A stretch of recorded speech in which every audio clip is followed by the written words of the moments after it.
Good evening, everybody, and welcome to our Water Conservators September webinar, the latest in our series of monthly webinars. So, for those of you who don't know me, my name is Rob Casey, and I'm a past master of the Water Conservators Livery Company. And first of all, I'd just like to deal with a few housekeeping issues. All attendees have been placed on mute. So it's very important that everybody stays on mute throughout the presentation and Q&A sessions. So please don't alter those controls. If you want to switch off your camera, that's probably good as well in terms of keeping the environment and internet speeds up. If you, during the course of the presentation and Q&A, you want to ask a question, if you can do so using the chat facility on Zoom at the bottom of your screen, I will then put your question to the presenter at the end of the presentation. And as you probably already realised, that this presentation is being recorded, but the Q&A session will not be recorded. So tonight's presentation is titled Pollution from Highway Runoff, one of the largest yet least well-known causes of river pollution. And tonight, our guest speaker is Joe Bradley, Director of Operations at Stormwater Shepherds UK. Joe has worked on many aspects of water management during her 35-year career in the UK. She completed 28 years at the Environment Agency, where she focused on many pollution prevention topics. But in the last decade, Joe's attention has been on pollution from urban surfaces and roads. She worked for SDS Limited for 4 years, specifying stormwater treatment devices in SUD schemes, and in September 2020, she became Director of Operations for Stormwater Shepherds UK, where she is now dedicated to the pursuit of better stormwater management and the development of a funding mechanism to deliver that management. So, it's great to welcome tonight's speaker, Joe Bradley. Over to you, Joe. Thank you very much, and welcome everybody. Let me just share my screen. If Rob or somebody can just nod and tell me that you can still see that. Yeah, that's great, Joe. Excellent. Thank you, Rob. So good evening, everybody. Yeah, my name's Joe Bradley. I work for Stormwater Shepherds. You can just see the logo behind my head. And we are a small UK-based charity. There is an arm of Stormwater Shepherds in Australia, so some people are more familiar with that because that was set up first. But I work in Lancashire, up in Preston, and cover the whole of the UK as best I can. So we're here this evening to talk about pollution from highway runoff. And the first thing to start with is the fact that we know that highway runoff causes pollution. It isn't something that's still in doubt. There's been over 30 years of research that has shown the different types of pollution caused by highway runoff, both nationally and globally. So we can start there. It makes life easier to take that as a starting point. The pollutants that are in that highway runoff, so sorry, just let me say I'll talk about this outfall again in a moment. This is a little outfall off the M6 into a stream called Massey Brook in Cheshire, near Lymm, if anybody knows the area well. And I'll show you some results. I sampled that discharge, and I will show you the results in a moment. So what pollutants are in this runoff? What is it that keeps me awake at night, almost every night? The pollutants that started the story really are the toxic metals. So a lot of the original research back 30 years ago was into the pollution from toxic metals. And we know that copper and zinc are toxic to aquatic life.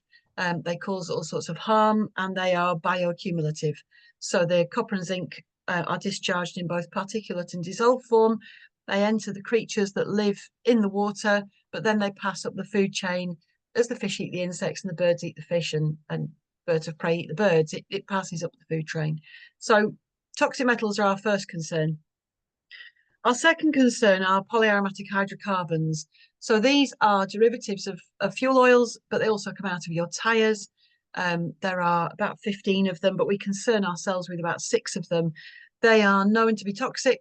They are priority hazardous substances.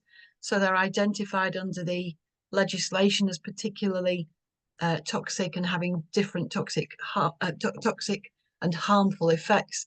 And they are found in highway runoff in significant quantities. And then the new kid on the block, if you like, is microplastic tire wear particles. So I was busy bumbling along, concerning myself with highway pollution 10 years ago. And we frankly hadn't really heard of microplastic tire wear particles. We knew that tire wear particles were part of the cocktail of pollution, but we hadn't given them a great deal of attention. But then they were discovered in oceans, they were discovered in pristine environments like the Arctic. The sources of microplastic tire wear particles were investigated, and they have become, at the moment anyway, they are attracting the most funding. The research into microplastic tire wear particles is attracting the most funding. They are particularly nasty because they leach out toxins that kill fish. They're thought to leach out other toxins, although the research into that is fairly new. But also the little tiny particles, they're microscopic, they're ingested by creatures that live in the water environment, and they fill them up and make them think that they're full, and they therefore eat less food with nutritional values. So they affect the health and well-being of aquatic creatures, and then indeed the creatures that eat those aquatic creatures. So it passes up the food chain, and these microplastic tire wear particles have this physical effect on the creatures that ingest them. But as I say, they also leach out toxins, and they also carry toxins. So some of the tiny weeny polyaromatic hydrocarbons don't like to be in the water column. They like to be attached to something. So they attach themselves to particles like the tire wear particles, and then they're carried into the aquatic creatures. So this cocktail of pollution is just coming out into our rivers every time it rains. We think there are 1 million highway outfalls across the UK. National Highways has 25,000 highway outfalls into the water environment across England. So we've got a huge number of these discharges, and every time it rains, it washes this pollution into the water environment. So these are the results of I told you I took a sample from that first slide I showed you, and these are the results of analysis. So for the chemists or the non-chemists amongst you, which include me, this fourth column shows you the maximum allowable concentration of these chemicals in the water environment. And these are taken from the Environmental Quality Standards Directive. And you can see the figures here. These are in micrograms per litre. These are very, very low levels of these toxins. And at this point, they are considered, anything above that is considered to be toxic. But then you can see in column 3, when I took the samples in January this year, for those polyaromatic hydrocarbons listed, the sample failed the maximum allowable concentration dramatically by hundreds of times. And again, these numbers seem tiny, don't they? 5.77 micrograms per litre. But the point is, if you're a creature living in the river, these chemicals are known to be toxic at those levels. And so this sample was causing pollution, no question about that. And it was discharging into that small stream, and it does so every time it rains. What does that do to the creatures that live in the rivers? We can count the insects in the river, and if we count the insects in the river downstream of a highway outfall, we will find fewer insects and fewer species of insect. So that's what we've always done. What we don't look for is these sublethal effects. So these chemicals, the reason they're listed as priority hazardous substances is that they cause these effects. So they cause mutations and deformities, and some of them cause mutations in the embryo. So these creatures are mutated before they're even born or hatched, and so they have no freedom to thrive and survive. It affects metabolism, bone and liver metabolism, cardiac function. It significantly affects reproduction, so it can affect the act of reproduction. It can affect the health of the eggs. It can cause abortions. They're carcinogenic, so they can lead to carcinogenic growths and tumours, but they also affect the behaviour of the creatures. So the insects, when they're polluted with these toxins, their behaviour is affected, so they can't chase their food effectively, and they can't run away from predators effectively. So it's just a massive toxic load affecting these really small creatures that live in our rivers and streams. But I think because it's sublethal, they don't die. We don't really notice. If to some extent, if it killed everything, we would see this pollution and we would all be up in arms, and we would have been up in arms for 30 years. But because these creatures don't die, it just affects their population and their health and well-being. This pollution goes on uncontrolled and has done for decades. The problem with all that is that these are river flies. So these are mayflies and stoneflies and damselflies and caddisflies. And they're part of the bottom of our ecosystem, our broader ecosystem. So birds and bats and creatures rely on a healthy population of river flies. So if we're killing our river flies, we're affecting the whole ecosystem. And if anybody is particularly interested in the chemistry and in the detail, we've published this report in May this year. So we were kindly funded by the Rhys Jeffreys Road Fund, and we worked with SciWem, and we published the report in May, and the link is there. And at the end, during the Q&A, I'll put that link into the chat for you if I can. And you can download the report and read it free of charge. That's got a lot more detail about what we're talking about this evening. So I imagine some of you on the call are working in the water environment, and the question that people always ask is, well, where's the regulatory framework and how does the regulatory framework apply to these discharges? And although the highway authorities have a right to discharge their highway runoff into the water environment, and that exists in the Highways Act, it doesn't allow them to cause pollution. And there's a massive mismatch there, because actually every one of these discharges that I've sampled is causing pollution. So this little discharge here is going into a beck in Cumbria. This is off the A66, if anybody's familiar with that, in a little village called Brough. Interesting thing about this discharge is it's immediately upstream of a cattle watering point. And part of the reason I sampled it is because I was concerned about the impact on the cattle as they were drinking from this stream. But the point about that pipe discharging into the river there in that photograph is that pipe is causing a strict liability criminal offence. The legislation is black and white.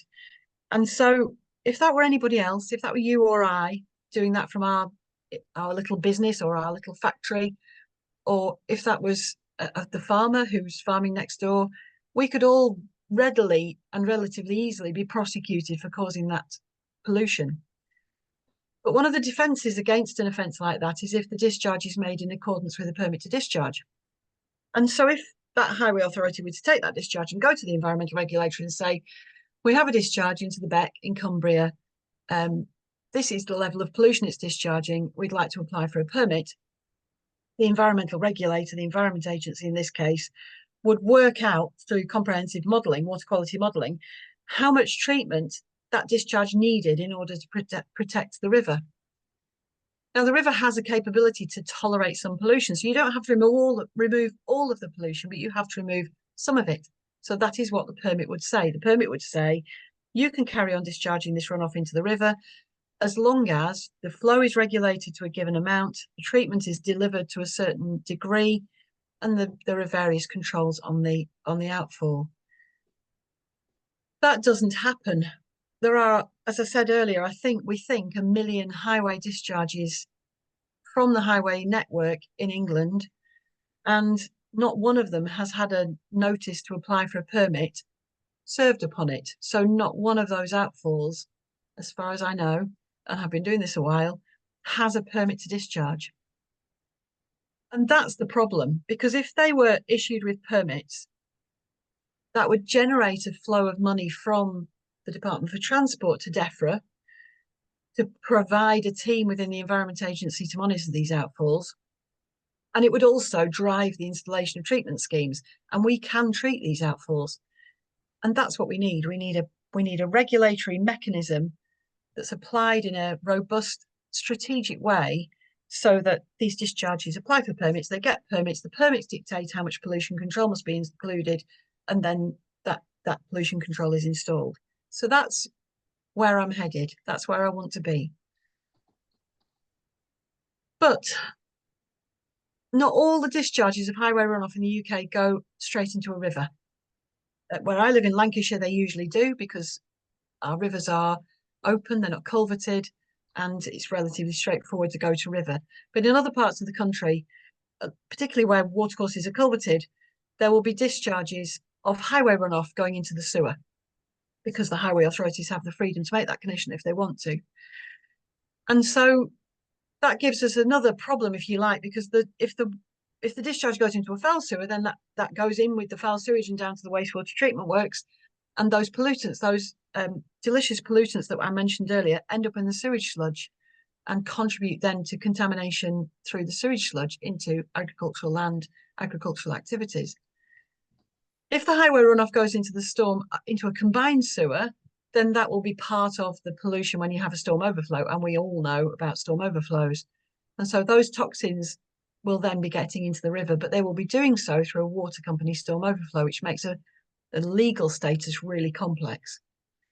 And then in certain parts of the country, the discharge goes to ground. And certainly on the chalk geology, discharges of highway runoff very often go to ground. The one in the picture there, just for information, is a water company surface water sewer that conveys the runoff from the road you can see in the background straight into the river there. In this situation, you've got masses of dilution because that's the tidal river Ribble.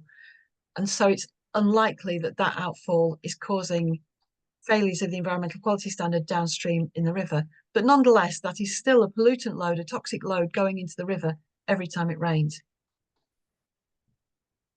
And then the groundwater piece, I was talking to somebody about this earlier today, that the groundwater piece really does keep me awake. It really troubles me that we have discharges like this. This is the A3M in Hampshire. And actually, funnily enough, I wrote down earlier today, because I was doing another piece of work, the traffic density on the A3M where I took this photograph is 73,000 vehicles a day, which is quite high. That's a busy road. And this little ditch at the side of the road, and it's in the chalk, you can literally pick the pieces of chalk up out of the ditch. The runoff from that carriageway goes straight into that ditch. There's no treatment in place at all. And those rubber berms are in the ditch to hold the water back, to encourage it to soak into the chalk. And there is research to suggest that the pollutants are captured in the top sort of 10 centimetres, maybe 5 centimetres of the chalk, and then the organic pollutants break down and the metallic pollutants are captured and assimilated into the particulates, and it's all fine. But we have no research that shows us what happens when it's raining hard and the pollutant load and the flow is too high for those processes to cope with, and there's a risk then of pollution going down into the ground. And I don't know how bad that risk is, how high that risk is, or how bad that pollution is. There is very little research. There's some international research. There is some research that suggests I shouldn't lie awake at night and it's all fine. But there isn't enough, and it doesn't satisfy me, and I worry about it. And if any of you are working in and around the chalk geology and fancies taking some samples, you let me know and I'll let you have some bottles. I'd love a sample of that runoff when it's raining hard. Part of the other problem, or another part of the same problem, is that nobody's measuring this. So for historic reasons, the Environment Agency don't have any monitoring points that are located specifically to measure pollution from highway runoff. So these samples, these bottles you can see in the image here, the one on the left is the River Lostock upstream of the motorway. The two samples in the middle are the discharge off the motorway, two different samples. And the bottle on the right is the River Lostock downstream of the motorway discharge. So you can see that there's pollution, it's visibly apparent, and the sample results support that that is polluting, but nobody measures that because that's not part of the routine monitoring network for the Environment Agency. So that pollution is unmeasured. Another part of the problem is they don't routinely measure for polyaromatic hydrocarbons in all the river samples that they take. And so we haven't got enough data on the levels of polyaromatic hydrocarbons in the river network. So we can't calculate the load that this pollution is causing to the river network. The third problem is that the Water Framework Directive classification points are right at the bottom of the catchment, and very often miles away from the highway outfall. So the dilution will have been sufficient by the time it reaches that point that the pollution won't be discernible. But that doesn't matter to the insects immediately downstream of the highway outfall. They're still subject to this toxic load, but that isn't measured then at the Water Framework Directive monitoring point. And I think the most important or the most pertinent reason why this isn't measured is you have to take the samples in the rain. This discharge only happens when it's raining. And I don't know. In fact, I asked somebody the other day and they didn't know what proportion of the Environment Agency's routine monitoring is done in the rain. I imagine some of it is because it's programmed by a programming computer program. So some of it will be done in the rain, but I would be interested to know what proportion that is, because if you don't sample when it's raining, you won't catch this pollution. And that's really frustrating for me because I've seen examples of people publishing reports saying, actually, it's all right, there's not much pollution off the road. And when you drill down, 70% of the samples they took, it wasn't raining. And so they're not going to find the pollution. And I think that's disingenuous because you're looking for something that you know won't be there. And yet, if you look for it when you know it will be there, you will find it. So I think it's a big problem. And actually, it's a big problem for researchers and activists and other people who want to pursue this topic, because it means you have to go out when it's raining. And it's very hard to find people who can just drop everything when it starts raining and go and take samples. I do it because it's my job and I manage my own time. But I mean, sometimes I'll be in a meeting or I'll be in a conference and I can't go, and I don't sample all the time anyway. But to find somebody who is fully employed and has a job, in an office, and to say to them, as soon as it starts raining, when you just leg it down to the riverbank and take a sample, it's actually really difficult. There are machines that do it, but I have not yet mastered them. So enough for the gloom. Let's try and come up with some solutions. I don't want to just make you all think this is horribly gloomy, this topic. We can fix this.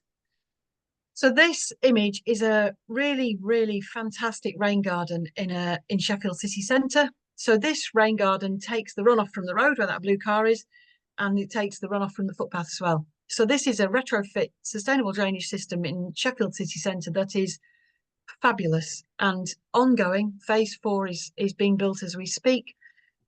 Multi-million-pound, but it's completely regenerated parts of Sheffield city centre, and it has changed the way they deal with their highway runoff. So the highway runoff goes off that road surface straight into the rain garden over a flush curb, and the pollutants are captured. So the sediment is captured on the soil horizons.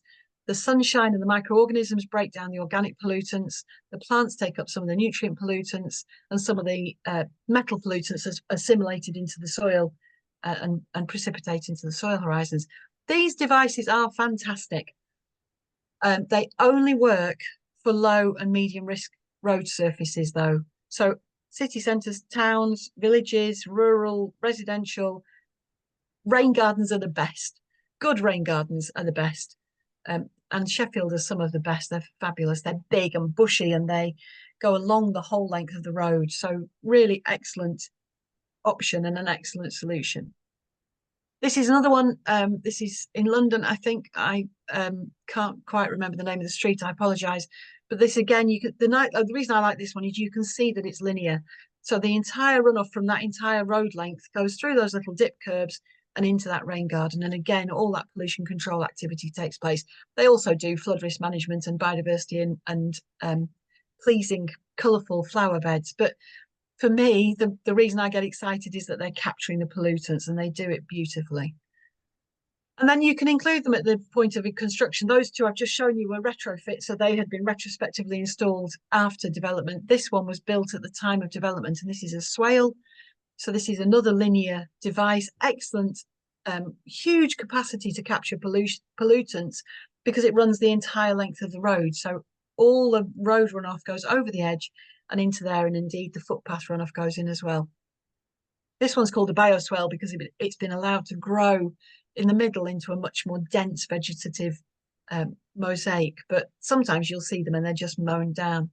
But again, lots of activity. So the suspended solids are caught at the surface, the microorganisms break down the organic pollutants, and the toxic metals are taken up in the grasses and assimilate into the soils. So a really excellent device for treating highway runoff for low and medium traffic roads. And to maintain these, just mowing, bit of litter picking, not much else. So relatively easy to maintain.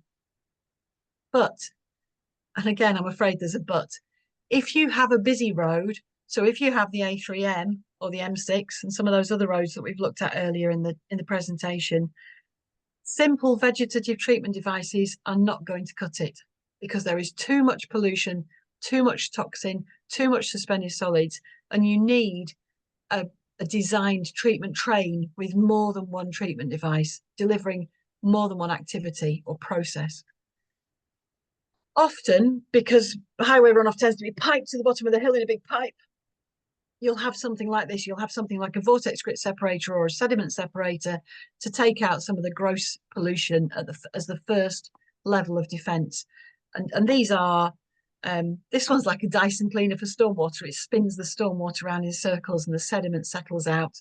And then there's some that are much bigger and longer and flatter, and they let the stormwater rest so that the sediment settles out.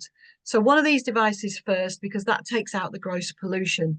It takes out a lot of the microplastic tire wear particles and the sediment, and then a lot of the other pollutants are stuck to that sediment, so it takes those out as well. So much more sort of meaty treatment train than we just saw with the low traffic roads, but really very effective. Filter drains can be an option too. You knew I was going to say this. I love filter drains. I get teased because the Romans used filter drains, and I get teased for being a bit old school. But again, massive capacity for treatment because you run along the entire length of the road, and the sediment is captured in the void spaces between those stones. And you can include a layer of treatment media that captures the dissolved metals. So these can do the same thing as a swale, but for much busier roads and in a smaller space. So they're excellent. That's the A66 in Cumbria. They're excellent for roads like that. They're my preferred option if they're feasible. So you've done that. You've either used a filter drain, a sediment separator, or a forebay, and you've taken out the gross pollution. At that point, you can allow the runoff to go into a pond or basin. This pond is in Congleton in Cheshire. It's relatively new. It's been beautifully designed and constructed by the local authority. It has a closure device on the outlet, which makes me very excited because you don't see that very often. And that allows any big spillages to be captured. But a pond like this is delivering all that pollution control that we love through natural processes. So you've got sunshine, you've got oxygen, you've got microorganisms, you've got single-celled organisms living in the water and eating things, you've got sedimentation, lots and lots of processes taking pollutants out of that runoff and at the same time creating a rather nice pond. For the very highly polluted stuff, and also for the really, really precious environments. I was talking to somebody the other day about pearl mussels, which we have in the rivers in Cumbria, and I think they have some in the rivers in Wales. Pearl mussels are incredibly sensitive to pollution, and white-clawed crayfish and loads of other species that are protected in law. And if you've got those creatures in your water environment, then your highway runoff may need tertiary treatment. So you may need to go sediment removal device, big pond, and then a stormwater filter or some sort of filtration process to clean it up even further.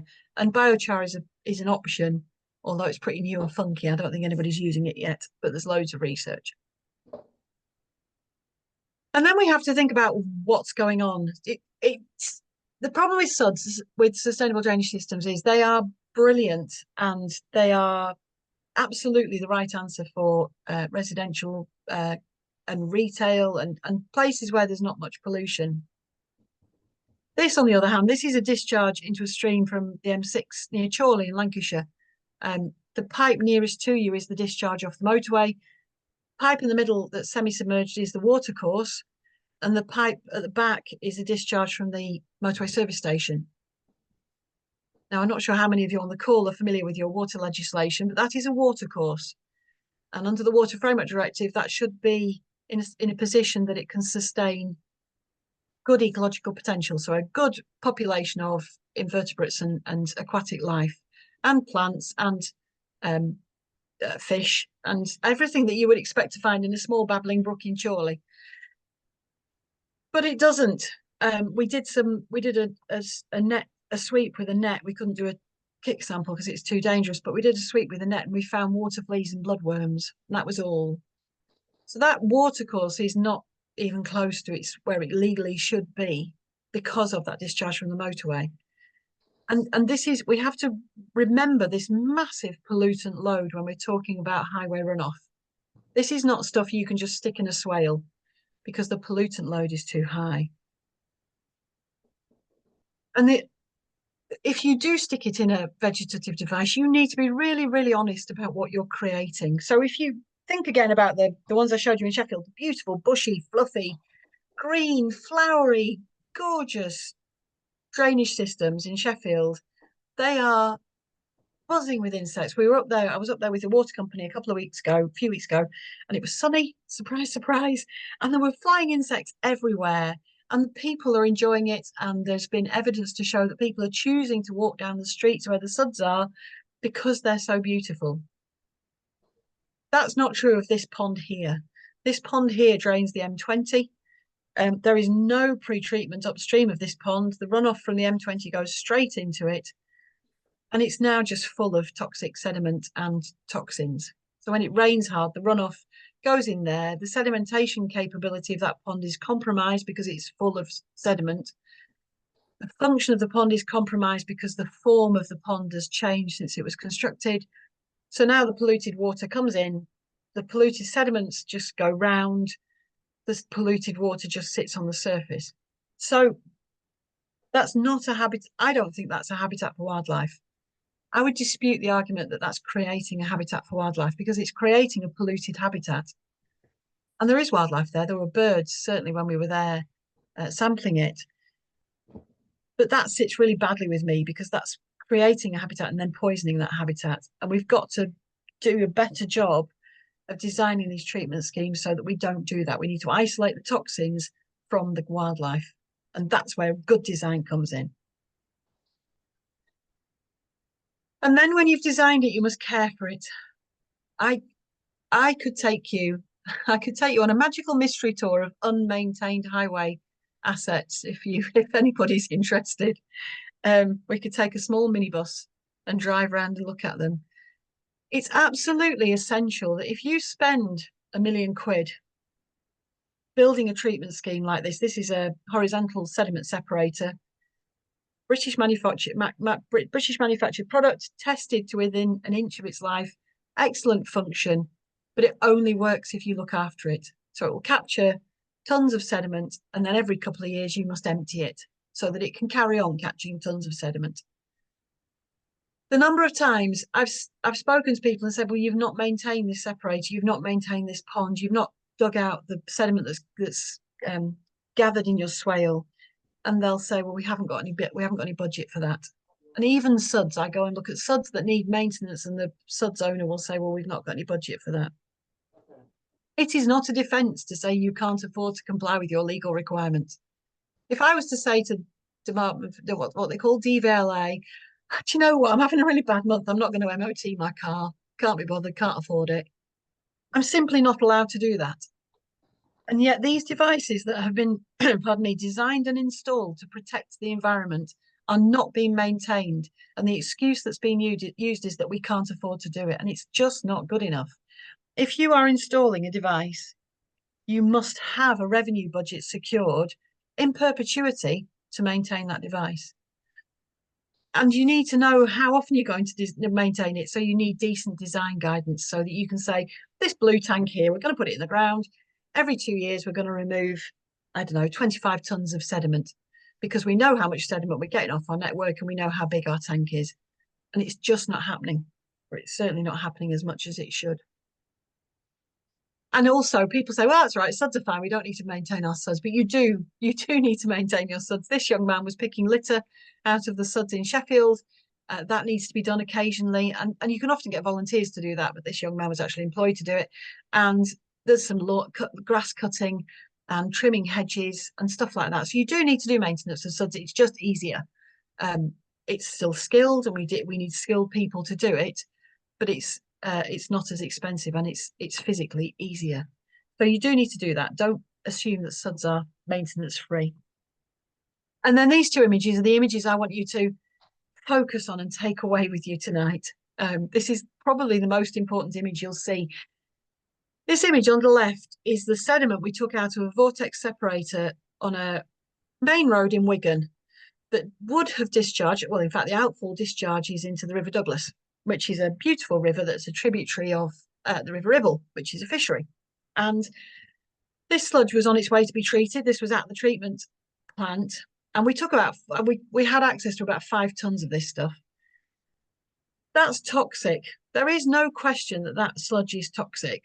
And yet, if we hadn't installed that vortex grit separator, that sludge would have gone into the River Douglas. And we think there are 1 million of these discharges across the UK. And every time it rains, they discharge that sludge into the rivers.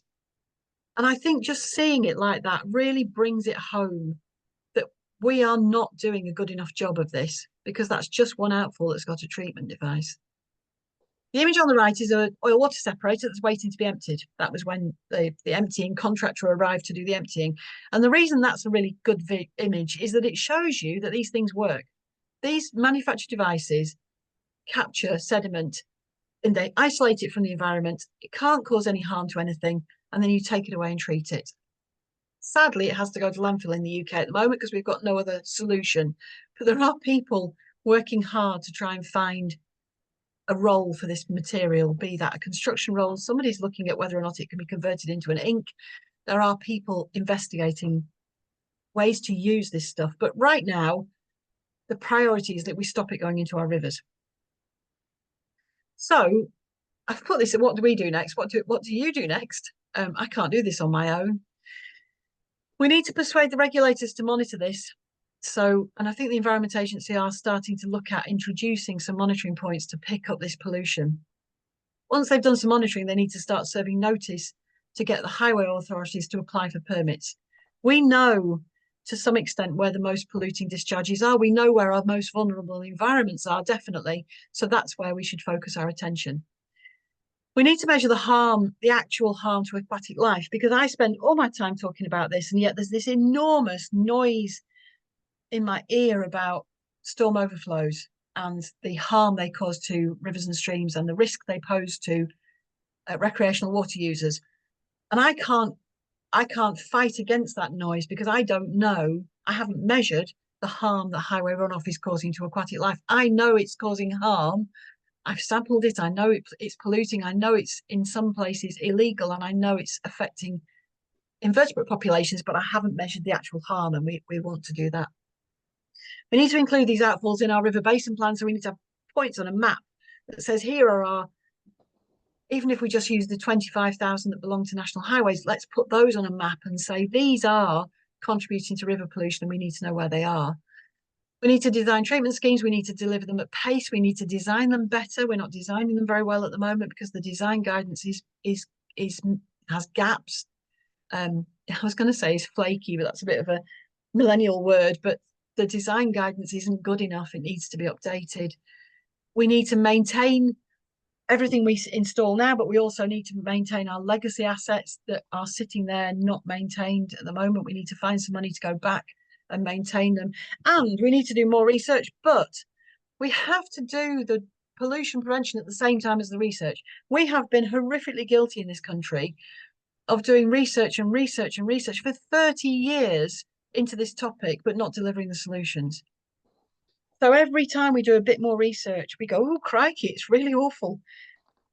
Every single piece of research that's ever been done into pollution from highway runoff has said, yes, there is pollution from highway runoff, and yet we're not delivering the solutions. And that's awful. I can't, it makes me very grumpy. And then the very last thing, which is going to make you all grumpy, is I don't know how we pay for this. We are talking about billions of pounds in over decades, certainly millions of pounds every year. And you know, you and I all know there's nothing left on the money tree or under the mattress.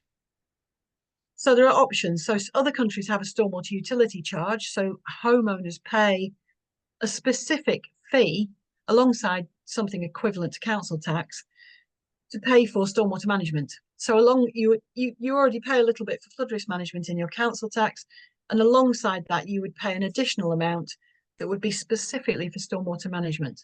And they do that in some states in America, and they do that in some parts of Germany. And that manages water quality, flood risk, water quantity, all that. It's all about stormwater management. It's the whole portfolio of stormwater management. But there's no appetite in this country for additional taxes just now. Another option would be product levies. So when you buy a tyre or a brake pad or some fuel, you pay an additional £10 on a tyre, £5 on a brake pad, and threepence on a litre of fuel.